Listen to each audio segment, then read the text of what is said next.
Chloé Réjean, Quentin Bayou, Marc Bodnar, Alexandra Cicluna.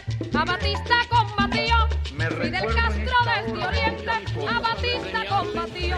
Porque ya no hay pueblos aislados. Parole de Pilar, Como establece la segunda declaración de La Habana, de Simone ningún Amin. pueblo de América Latina es débil. Un feuilleton en 15 épisodes. Una familia de 200 millones de hermanos que padecen las mismas miserias, albergan los mismos sentimientos, tienen el mismo enemigo. Aprendimos a quererte desde la histórica altura donde el sol de tu bravura le puso cerco a la muerte. Aquí se queda la clara, la entrañable transparencia de tu querida presencia, comandante Che Guevara. 14e épisode. Le casse lui-même, je peux pas te le raconter.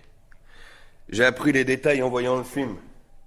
L'accouchement de Loya, la traversée du lac, l'arrestation, j'ai rien vu. Loya t'a sûrement compté ça par le menu. Moi j'étais dans l'avion, j'ai rien vu. J'ai jamais revu Roman. Pour moi cette nuit-là, c'était abstrait. Tout glisse, tout était facile. Le vol de l'avion, j'ai sectionné le grillage de la base militaire, j'avais repéré.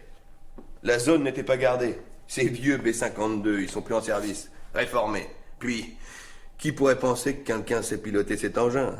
Faire décoller cet appareil, c'est une expérience insensée. Il n'y en a pas beaucoup qui savent, hein. Moi, je sais. Je suis descendu en pente douce vers le bateau. Le boucan des moteurs donnait à la scène un vrai goût, irréel. Quand les câbles ont déchiré la coque, au premier passage, le choc a été rude.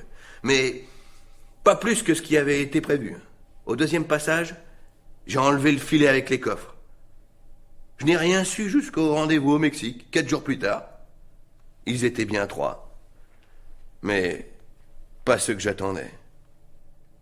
Loya, son fils, tout petit, tout neuf, et le médecin. Je l'ai tué parce qu'il n'a pas su empêcher l'arrestation de Roman. Je devins matin, transformant la promenade hygiénique en supplice pour Maton, accroché à la laisse, comme une vieille dame que son caniche fait vaciller dans la pente. Au bout du couloir, j'aperçus le groupe des droits communs qui quittait les douches. Mais lorsque je levai les yeux vers l'eau froide qui criblait mon visage, je découvris à côté de mon couteau une bite griffonnée d'un geste maladroit. Je laissai mon jet d'urine se mêler à l'eau et s'enfuir sur le carrelage. À la recherche de la bonde, je gommais la verge du plat de ma paume et le remplaçais par le signe du dollar. Réflexe conditionné. S'il y a une chose que je sais, c'est bien comment trouver une arme. Gladius, émiture, pécunia, victoria, potiture, gladius. Sans argent, pas d'arme. Sans arme, pas de révolution. Une des 1000 insanités, ces saintes lois de la clandestinité gravées au burin à l'intérieur de ton occiput. Parfois, en un spasme vomitif, tu expulsais l'une d'elles le long de ton nerf optique, sans jamais avoir eu conscience qu'elle s'imprimait inversée sur ta rétine, qu'il eût mieux valu que le scribe et ton marteau s'aidassent d'un miroir avant de remplir la tête de ce verbiage inepte.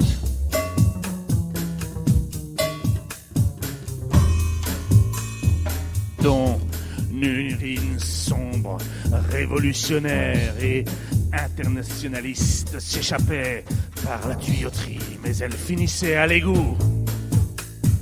Tu te débattais pour fuir, trop pressé de rejoindre la patrie, où t'attendait une geôle de progrès et de justice, dans laquelle le sol grouillait de baltes, portant les utopies sur leur dos. Le Batilu, l'esprit dépassé, Pérégrine, Domoun, ready, US go!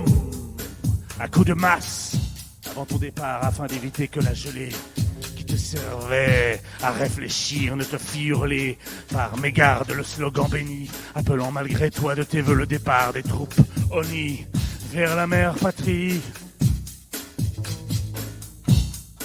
20 août 1984. Le journaliste qui interviewa Roman Dureau dans sa cellule, quelques jours après sa condamnation, tenta d'évoquer avec lui les possibles liens entre le braquage meurtrier et une lutte politique, voire un pays étranger. Mais Roman nia, comme il l'avait fait lors du procès lorsque le procureur général l'avait interrogé. Ce lien existait pourtant. Pendant les quelques années que dura leur action, le trio qui défrayait la chronique était guidé par une utopie.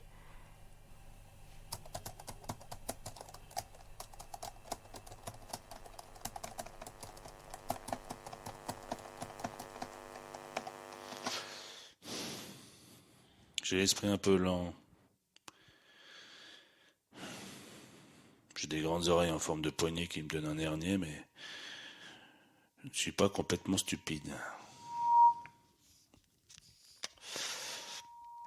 J'ai été condamné à mort.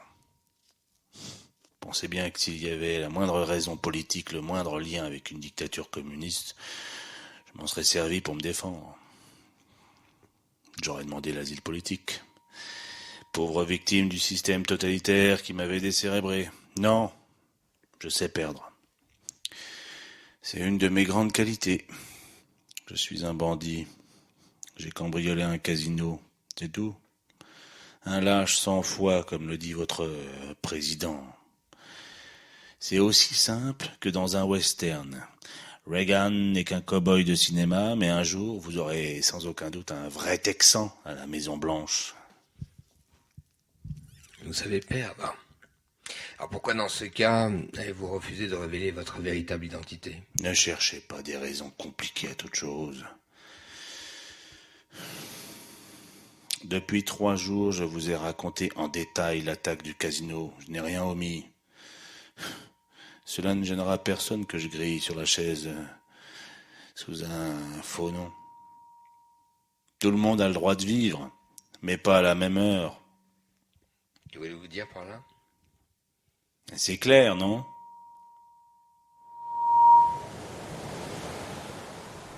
Roman a été arrêté pour l'histoire du casino. Je ne peux tout de même pas tout vous dire.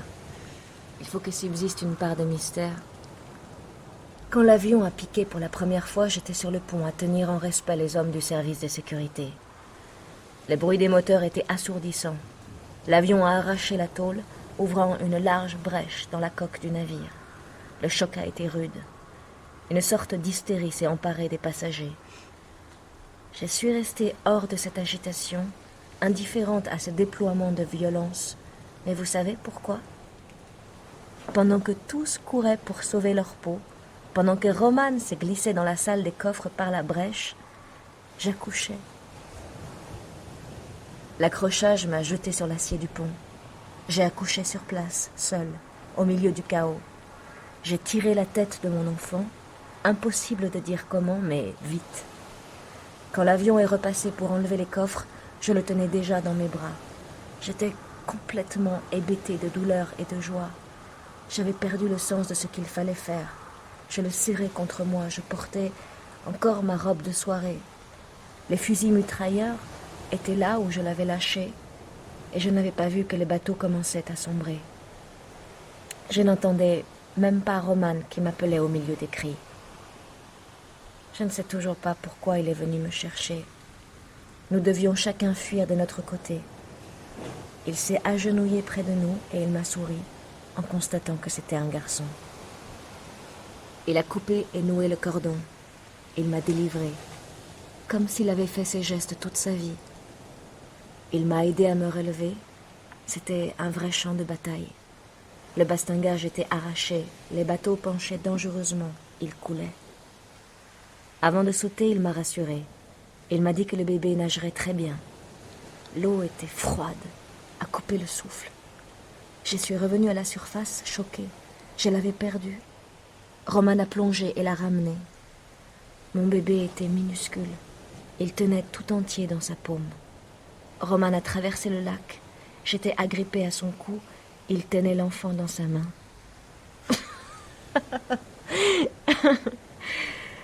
Je casse l'image du mythe. Attention, j'ai un statut de légende vivante à défendre. Je courus, traînant le maton sur le carrelage dans mon sillage. Et lorsque nous passâmes le coin du couloir, les droits communs sortaient à peine de la salle des douches. Il tenta de me ralentir, léchant le sol de sa langue râpeuse. Le groupe s'éloignait alors qu'un retardataire achevait de nouer son lacet à quelques pas de la porte, se relevait au passage du matin et du maton. En un frôlement, le couteau glissa dans ma main droite, alors que de la gauche, je brisai les doigts de la main tendue et avide des billets promis. Je glissais l'outil au fond de mon anus, promesse de liberté et de joie, les derniers mots je n'aime pas. Quand ma hargne prend la couleur de la vulgarité grâce à l'odorant couteau, je décelai le moellon en l'espace d'une nuit. Plongé jusqu'aux hanches dans cet étroit boyau, le sang m'emplissait la tête.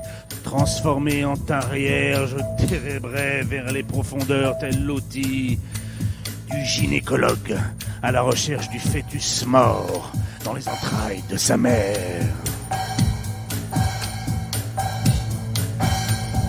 La veilleuse brûla mes yeux d'insectes souterrains lorsque je rejoignis mon grabat. Je replaçais la lourde pierre et marchais la terre et les graviers pressés de faire disparaître les traces au regard inquisiteur qui pointerait à l'aurore derrière le guichet de la porte.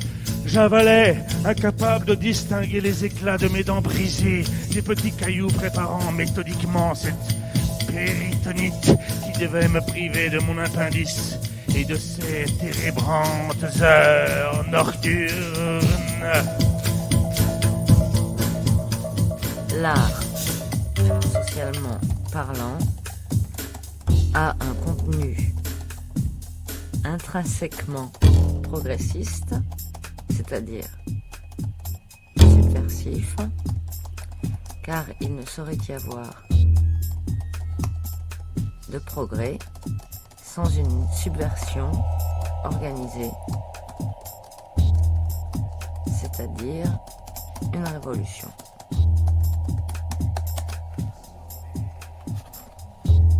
C'est Diego Rivera qui écrivait cette phrase. Ce n'est pas tout à fait approprié, mais... Je m'enfonçais, avalant cette terre sale et rejetant par mon orifice tailladé une argile lisse et pâle. Preuve, s'il en était encore besoin, de ma vocation première et finalement unique de tube digestif. Absorbé, excrété, mes tripes sécrétaient la substance qui structurait ma fuite. Plongé dans les profondeurs de mes galeries, presciant des risques que mon manège me faisait courir, je contractais mes sphincters et émis une flatulence en forme de cri aigu. Un avocat! Je veux un animal, éructai-je, la mémoire pleine des plumes ensoleillées de l'oiseau. C'est tout. C'est impossible, me répondit-il. Les condamnés à mort n'y ont pas droit. Ils ne peuvent avoir charge d'âme, agita-t-il, 15 ans dans le couloir. J'ai bien droit à un animal, démerdez-vous, lâchai-je, en un vent particulièrement violent. Oui, mais un éléphant, tout de même, émit-il dans un dernier souffle. J'ai toujours rêvé d'Afrique. Vous avez prénommé votre fils Roman. Oui, bien sûr. Je peux vous poser une question? Roman ne serait-il pas le père? Roman? Roman, c'est un enfant. Mon enfant. Jamais je n'aurais même pu envisager une aventure avec lui. Mais lui, il était amoureux de vous.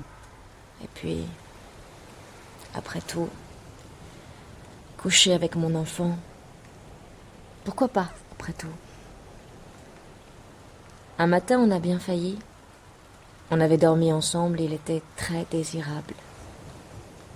Un oiseau est tombé d'une branche juste devant la fenêtre et nous sommes passés à côté. Ni l'un ni l'autre, nous n'avons eu de regrets.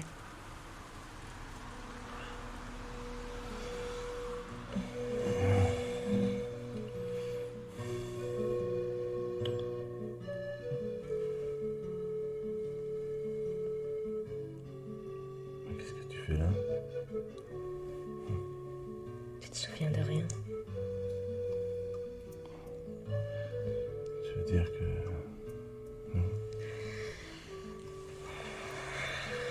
Tu as oublié. Mais ton corps se souvient. Tu es tombé. Oui, ça... C'est absurde. J'ai cru qu'on avait couché ensemble, que je m'en souvenais pas.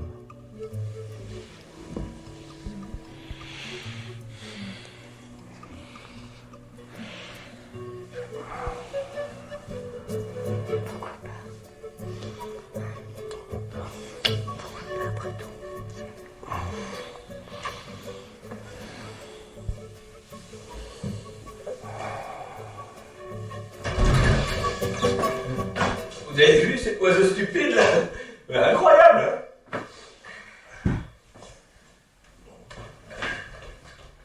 hein? Tu boites? Mais non, je bois pas. T'as mal? C'est mauvais ça, hein? On dirait bien que t'es brûlé, mon vieux. Comment ça, brûlé? Je bois à peine. T'es brûlé, je te dis. Identifiable entre mille avec une claudication pareille. Tu quoi? Ouais.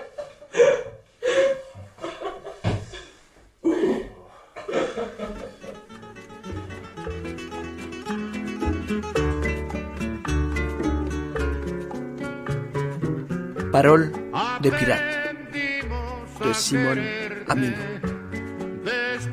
Chloé Réjean Loya. Quentin Bayou Euseb. Marc Bodnar Roman. Alexandra Cicluna, la journaliste. Et Carolina Pechenet. Luis Martínez Saiz. Brontis Jodorowsky. Hervé Furik. Miglen Mirchev. Musique Jacques Mouniard. Philippe Thibault. Montage Patrick Martinage. Prise de son, montage, mixage Philippe Bredin, Manuel Couturier. Assistante Alejandra Malca.